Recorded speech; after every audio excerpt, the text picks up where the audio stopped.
नमस्कार, मेरा नाम है शीतल कलस्कर और आज मैं आपके लेकर आई हूँ एक खास टॉक शो डायबिटीज पर चर्चा। और इसकी खास सीरीज पर हम बात करने वाले हैं डायबिटीज, उसके होने वाले दुष्परिणाम और उसे किस तरह से कंट्रोल किया जा सकता है। इसके बारे में अधिक जानकारी देने के लिए हमारे साथ जुड़े हैं डॉक्टर कामरान खान, भागलपुर, बिहार से। स्वागत है सर आपका हमारे टॉक शो में डायबिटीज पर चर्चा। सर, डायबिटीज पर चर्चा हम करेंगे, लेकिन उससे पहले मैं आपसे रिक्वेस्ट करूंगी कि आप अपने बारे में हमारे दर्शकों को बताएं। मैं डॉक्टर कामरान खान भागलपुर बिहार से हूं और मेरा वहां पे निदान कुटीर डायबिटीज़ एक डायबिटीज़ सेंटर है जहां पे डायबिटीज़ और डायबिटीज़ से जुड़े सारी चीज़ों का इलाज होता है भागलपुर बिहार। सर, मेरा पहला सवाल आपसे ये है, डायबिटीज में इंसुलिन का क्या रोल है? इंसुलिन से लोग काफी डरते हैं, तो डायबिटीज में इंसुलिन का क्या रोल है? देखिए, जब किसी भी पेशेंट को एक बार डायबिटीज़ डायग्नोज होता है, ख़ास करके टाइप 2 डायबिटीज़ पेशेंट को, तो उस समय उनका 50% बीटा सेल्स वो ख़त्म हो चुका होता है और उनकी बाकी की ज़िंदगी रेस्ट 50% बीटा सेल, जो कि इंसुलिन बनाने की एक फैक्ट्री है बॉडी में, एक ऑर्गन है, उससे ही काम चलता है। लेकिन एक ऐसी हालत आती है जब ये 50% बीटा सेल भी 2-4 सालों में ख़त्म हो जाता है और उस वक्त हम लोग पेशेंट को इंसुलिन पे डालते हैं। उस वक्त इंसुलिन के अलावा किसी भी चीज़ की कोई भी तरह की दवा कारगर नहीं होती और इंसुलिन हम लोग उस अवस्था में देते हैं। उसके अलावा अगर हम ये चाहें कि ये जो rest of the 50% beta cells हैं, जो बचे हुए 50% हैं, इनको अगर बचा के रखना है तो हम लोग डायग्नोसिस के बाद से ही इंसुलिन देना शुरू कर देते हैं।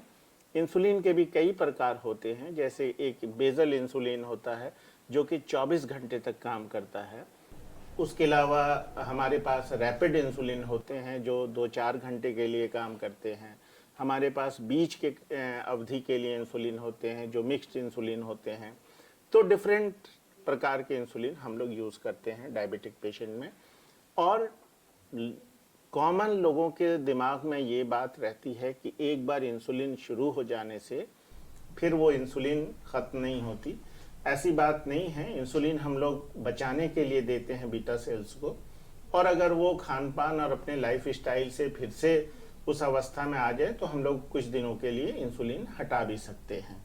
इंसुलिन अगर नहीं देंगे वैसे कंडीशन में जहाँ पे उनका बीटा सेल इंसुलिन नहीं बना रहा है तो पेशेंट को कॉम्प्लिकेशन होगा और फाइनली एंड ऑर्गन फेलियर होने लगेगा। इसलिए इंसुलिन उस वक्त देना ही देना है, चाहे पेशेंट मना करें या कुछ भी, उनको काउंसिल करके उनको समझा के इंसुलिन देनी चाहिए। सर, बड़े ही सरल शब्दों में आपने इंसुलिन और इसके अलग अलग प्रकार और इसे किस तरह से इस्तेमाल करना चाहिए उसके बारे में बताया है। मेरा अगला सवाल आपसे ये है कि आज सोसाइटी में एक बात चल रही है कि रिवर्सिबल डायबिटीज़ को ख़त्म किया जा सकता है। क्या ये बात सही है कि डायबिटीज़ को हमेशा के लिए ख़त्म किया जा सकता है? ऐसा अभी बहुत प्रयोग चल रहा है। In fact it is रेमिशन, not reversible. Reversible कहते हैं उस कंडीशन को जहाँ से फिर वो दोबारा वापस नहीं आए, और रेमिशन कहते हैं उस कंडीशन को जो नॉर्मली कैंसर पेशेंट्स में यूज़ होता है कि उसको वहाँ पे लाके रोक दिया जाए, एक अवस्था में लाके रोक दिया जाए। तो डायबिटीज़ रेमिशन पे काफ़ी अभी चर्चाएं चल रही हैं। इसका मतलब ये हुआ कि एक आदमी का ब्लड शुगर लेवल नॉर्मल हो जाता है बिना किसी दवा के, बिना किसी और एडिशनल इंसुलिन के, at least for the next 3 years अगर ऐसा हो जाता है तो उसको डायबिटीज़ का रिवर्सल या रेमिशन ऑफ द डायबिटीज़ कहते हैं। उसमें जो हम नापते हैं, एक मीज़र लेते हैं। एक तो ये है कि फास्टिंग ब्लड शुगर 126 से नीचे रहना चाहिए हर वक्त का, हर दिन का, और HbA1c जो 3 महीने की ब्लड शुगर की रिपोर्ट होती है, ये 6.5% से नीचे रहनी चाहिए। ये रेमिशन अगर आपको अचीव हो जाता है, किसी पेशेंट को अगर आ जाता है, तो उस कंडीशन को हम लोग रेमिशन कहते हैं, और ये बहुत हद तक संभव है। इसको पॉसिबल बनाया जाता है 2 चीज़ों से। पहली चीज़ तो ये है कि खान पान, इसमें हम लोग एक प्रिस्क्राइब डाइट देते हैं दवा के जैसे, उसको फॉलो करना होता है, वैसे ही खाना होता है और वो पेशेंट मेंटेन करता है। नॉर्मली ये 1200 कैलोरी तक मैक्सिमम हम लोग जा सकते हैं depending on the job of the patient. 800 से लेके 1200 कैलोरीज अगर पर डे हम लोग देंगे तो डायबिटीज़ रिमिशन हम लोग करा सकते हैं। दूसरी चीज़ है लाइफ स्टाइल इंटरवेंशंस या लाइफ स्टाइल एक्सरसाइजेज।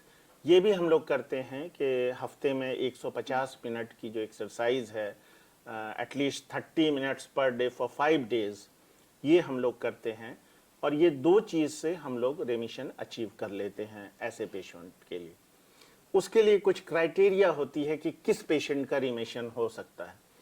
तो ऐसे पेशेंट जिनका HbA1c लेवल 7 से बहुत ज़्यादा नहीं हो, जिनका ड्यूरेशन ऑफ डायबिटीज़ बहुत ज़्यादा नहीं हो और जो कमिटेड पेशेंट्स हों, जो चाहते हों कि ये मुझे डायबिटीज़ पे विक्ट्री करनी है, उन पेशेंट को ही हम लोग अंडरटेक करते हैं।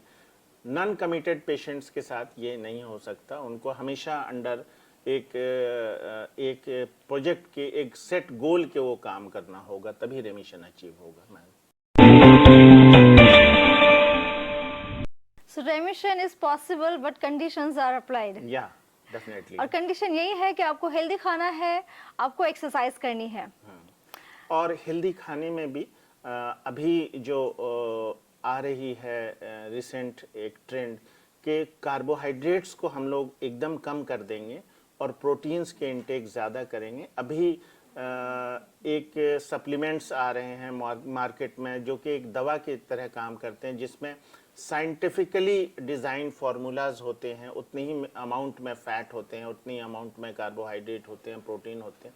वो एज ए मील रिप्लेसमेंट हम लोग यूज़ करते हैं। एक मेजर मील जहाँ पे लोग ज़्यादा कार्बोहाइड्रेट खाते हैं, उसके बदले अगर वो डायबिटिक स्पेसिफिक न्यूट्रिएंट कहते हैं उसको, अगर वो ले लिया जाए तो remission is more easier than having this. तो ये आसान हो जाती है और उसको आज के डेट में काफ़ी लोग उसको एक्सपीरियंस कर रहे हैं, अपना रहे हैं और इसका प्रयोग हो रहा है। बहुत ही बढ़िया सर। सर, डायबिटीज़ के बारे में इतनी अमूल्य जानकारी देने के लिए सबसे पहले तो बहुत बहुत धन्यवाद। शुक्रिया। डायबिटीज़ के बारे में अधिक जानकारी के लिए आप लॉगिन कर सकते हैं हमारे फेसबुक पेज पर डायबिटीज़ पर चर्चा पर। साथ ही साथ हम उपलब्ध है यूट्यूब, ट्विटर और इंस्टाग्राम पर भी। जुड़े रहिए हमारे साथ। तब तक के लिए नमस्कार, मिलते हैं जल्द ही एक नए सीरीज के साथ। Thank you sir.